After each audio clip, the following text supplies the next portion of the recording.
Hi hello ನಮಸ್ಕಾರ ರೀ. ನಾನು ಇವತ್ತು ನಿಮಗೆ ತೊಗರಿಬೇಳೆ ಹೆಂಗೆ ಮಾಡೋದು ಹೇಳ್ಕೊಡ್ತೇನೆ ರೀ. ಮೊದಲಿಗೆ ಒಂದು ಕುಕ್ಕರ್ ತೊಗೋರಿ. ಕುಕ್ಕರ್ ಒಳಗೆ ತೊಗರಿಬೇಳೆನ ತೊಳೆದು ಹಾಕೋರಿ. ಮತ್ತು ಒಂದು ಟೊಮೆಟೊ ತೊಗೋರಿ. ಟೊಮೆಟೊ ತೊಳೆದು ಕಟ್ ಮಾಡಿ ಅದ ಕುಕ್ಕರ್ ಒಳಗೆ ಹಾಕೋರಿ. ನೀರು ಹಾಕೋರಿ. 2 ಗ್ಲಾಸ್ ನೀರು ಹಾಕೋರಿ. ಕುಕ್ಕರ್ದು ಮುಚ್ಚಳ ಮುಚ್ಚಿ ಈಗ ಒಲೆ ಆನ್ ಮಾಡಿ ಗ್ಯಾಸ್ ಮೇಲೆ ಇಡ್ರಿ. 3 ವೀಸಲ್ ಹೊಡ್ಕೊರಿ. ನೋಡಿರಿ ಈಗ ನಮ್ಮ ಬೇಳೆ ಕುದ್ದೈತ್ರಿ. ಈಗ ಗ್ಯಾಸ್ ಮೇಲೆ ಒಂದು ಕಡಾಯಿ ಇಡ್ರಿ. ಅದ್ರೊಳಗೆ ಎಣ್ಣೆ ಹಾಕೋರಿ. ಎಣ್ಣೆ ಕಾದ್ಮೇಲೆ ಅದ್ರೊಳಗೆ ಸಾಸಿವೆ, ಜೀರಿಗೆ, ಕರಿಬೇವು ಹಾಕೋರಿ.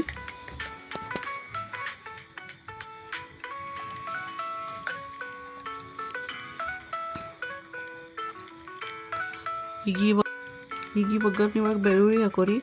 ಮತ್ತು 2 ಒಣ ಮೆಣಸಿನ್ಕಾಯಿ ಕಟ್ ಮಾಡಿ ಹಾಕೋರಿ. ಈಗ ಈರುಳ್ಳಿ ಹಾಕೋರಿ. ಚಂದ ಮಾಡಿ ಇದನ್ನು ಫ್ರೈ ಮಾಡಿರಿ. ಈಗ ಒಗ್ಗರಣೆ ಇದು ಬ್ರೌನ್ ರೆಡ್ ಕಲರ್ ಆಗಬೇಕ್ರಿ, ಹಂಗೆ ಫ್ರೈ ಮಾಡ್ಕೋರಿ.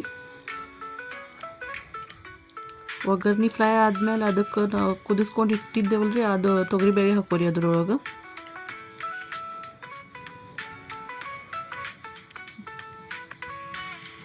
ನೀರು ಹಾಕೋರಿ. ಈಗ ಮೊದಲಿಗೆ ಸ್ವಲ್ಪ ನೀರು ಹಾಕೋರಿ. ಆಮೇಲೆ ಅದ್ರೊಳಗೆ ಅರಿಶಿನ ಪುಡಿ, ಉಪ್ಪು, ಖಾರ ಹಾಕೋರಿ.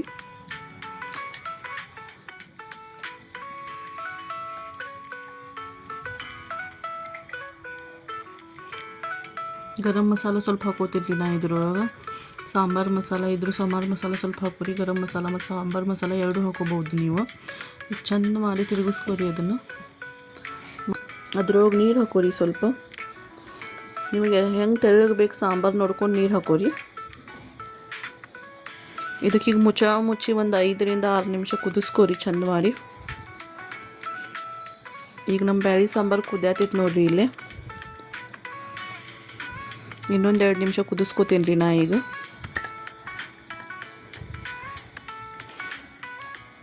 ಈಗ ಇದ್ರೊಳಗೆ ಕೊತ್ತಂಬರಿ ಸೊಪ್ಪು ಹಾಕೋತೀನಿ ರೀ ನಾ.